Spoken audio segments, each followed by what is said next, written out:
Ką dar aš atsimenu iš to tolimo savo vaikystės meto, kada buvo dar tik 2 metai iš eilės, kai pradėjau prenumeruoti mylimiausią žurnalą vaikams Genys.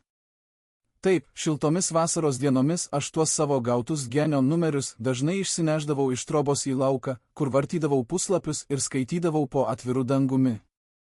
Pamenu, kad dar buvo toks atvejis 1994 metų birželio pradžioje, kada man jau buvo ką tik neseniai prasidėjusios vasaros atostogos po pabaigtų 3 klasės mokslų Bakšėnų pradinėje mokykloje. Kaip tik tuo metu mano kaime jau prasidėjo šienapjūtės darbai, traktoriai su šienapjovėmis kirto pradalgius pievose, o aš vienadien saulėtų orų sėdėjau savo vienumoje Papyvėsio slėnio aukštikalnėje, šalia ten augančios senos laukinės obels, ant žolės šalimais pasidėjęs 2 Genio numerius. Šis pievos plotas dar nebuvo nupjautas, gretimai ganėsi mamos karvės, o aš tada vis galvojau apie tai, ar patį naujausią, būsimą birželio mėnesio Genio numerį gausiu jau tuoj, ar dar ne, ar aš jį spėsiu gauti šienapjūtei dar nepasibaigus.